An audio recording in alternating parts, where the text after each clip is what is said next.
News, सच जरूरी है।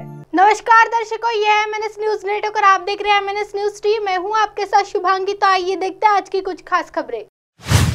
नहीं दूंगा इस्तीफा, 2024 में भी रहूंगा सीएम, शिंदे ने दिया विधायकों सांसदों को भरोसा। महाराष्ट्र में बड़े सियासी उलटफेरे के बाद अब खबरें सामने आ रही है कि क्या एकनाथ शिंदे मुख्यमंत्री बने रहेंगे। इस सवालों को एकनाथ शिंदे ने बेमतलब करार दिया है। सीएम एकनाथ शिंदे ने कहा कि 2024 में भी वह सीएम बने रहेंगे। उन्होंने अपने समर्थक विधायकों को यह भरोसा दिया है कि उन्होंने इस स्टेटमेंट में कहा है कि समर्थक उनके इस्तीफे की खबरों पर ज्यादा ध्यान न दें। बता दें कि जब से अजित पवार ने महाराष्ट्र में अपने समर्थक विधायकों के साथ एंट्री की है, तभी से यह कयास लगाया जा रहा है कि एकनाथ शिंदे सीएम पद से हट सकते हैं। सीएम शिंदे ने अपने विधायकों से कहा है कि अगले चुनाव में वह 50 से ज्यादा विधायक जीतने के लिए प्रयास करेंगे। बुधवार देर शाम सीएम एकनाथ शिंदे ने अपनी सभी विधायकों, मंत्री और सांसदों के साथ मीटिंग की है। लोकसभा विधानसभा चुनाव का करेंगे नेतृत्व। इस मीटिंग के बाद मंत्री उदय सामंत ने मीटिंग की जानकारी दी है।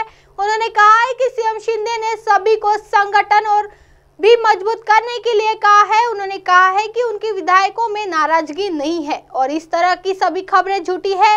इतना ही नहीं, उन्होंने कहा कि अगले साल लोकसभा और विधानसभा चुनाव सीएम शिंदे के नेतृत्व में ही लड़ा जाएगा। उनके दौरान लोकसभा और विधानसभा सत्र पर चर्चा की गई। एनसीपी का आना एक राजनीतिक घटना। शिंदे ने इस मीटिंग के दौरान यह स्पष्ट किया है कि एनसीपी का सरकार में विलय एक राजनीतिक घटना है। इस दौरान उन्हें बीजेपी और एनसीपी के साथ मिलकर काम करना है। उन्होंने कहा कि 2024 में बीजेपी, एनसीपी और शिवसेना शिंदे गुट का टारगेट है कि वह राज्य में 45 सीटों पर जीत हासिल करे। इसके लिए पार्टी के सभी नेता लगातार प्रयास करेंगे। इस मीटिंग के दौरान यह भी संकेत दिया जा रहा है कि जल्द ही कैबिनेट में विस्तार किया जा सकेगा। आइए बढ़ते हैं अगली खबर की ओर। मुस्लिम पर्सनल लॉ बोर्ड की मांग पर महंत राजू दास बोले, सीए जैसा माहौल बनाने की कोशिश। देश में मुसलमानों के सबसे बड़े संगठन all India Muslim personal law board ने यूनिफॉर्म सिविल कोड पर अपनी आपत्ति संबंधी दस्तावेज बुधवार को बोर्ड की साधारण सभा में अनुमोदन मिलने के बाद विधि आयोग को भेज दिया। महंत राजू दास ने कहा कि मुस्लिम पर्सनल लॉ बोर्ड के मुस्लिम समाज से यूनिफॉर्म सिविल कोड का विरोध करने की अपील की है। जब सीएम लागू हो रहा था, सीएए लागू हो रहा था, तब भी मुस्लिम समाज को ऐसे भी भड़काने का काम किया गया। नतीजा ये हुआ कि सीएए के विरोध में यूपी के जमकर हिंसा हुई। क्या यूसीसी को लेकर एक बार फिर से सीएम जैसा माहौल बनाने की कोशिश हो रही है? सीएए पर मुसलमान को बरगलाया गया है, जिससे कई जगहों पर दंगे हुए थे। बोर्ड के प्रवक्ता कासिम रसूल इलायस ने बताया कि बोर्ड की कार्य समिति ने गत 27 जून को यूसीसी को लेकर तैयार किए गए प्रतिवेदन के मसौदे को मंजूरी दी थी, जिसे आज ऑनलाइन माध्यम से हुई बोर्ड की साधारण सभा में विचार के लिए पेश किया गया। उन्होंने बताया कि बैठक में इस प्रतिवेदन को सर्वसम्मति से अनुमोदित किया गया और उसके बाद इसे विधि आयोग को भेज दिया गया। आइए बढ़ते हैं अगली खबर की ओर। ज्योतिरादित्य सिंधिया को लेकर दिग्विजय सिंह का बड़ा बयान।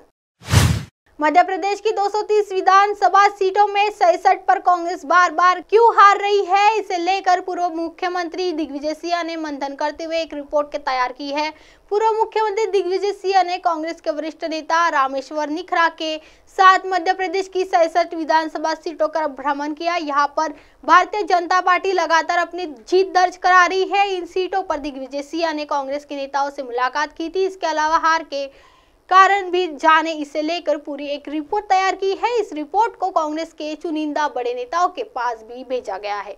पूर्व मुख्यमंत्री दिग्विजय सिंह का मानना है कि यदि हार के कारणों पर मंथन और सुधार किया जाए तो निश्चित रूप से इन 66 सीटों पर भी कांग्रेस की जीत दर्ज कराई जा सकती है। गौरतलब है कि मध्य प्रदेश की 230 विधानसभा सीटों में यदि 66 हटा दी जाए तो कड़ा मुकाबला केवल 164 सीट पर रह जाता है। अब आप हमारे चैनल को आपके मोबाइल पर भी देख सकते हैं। मोबाइल ऐप पर देखने के लिए play store MNS news T app download करें।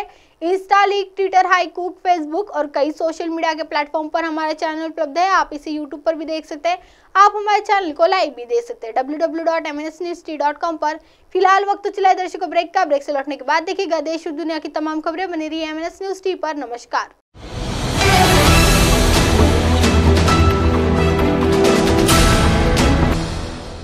ये है MNS न्यूज नेटवर्क और आप देख रहे हैं MNS न्यूज।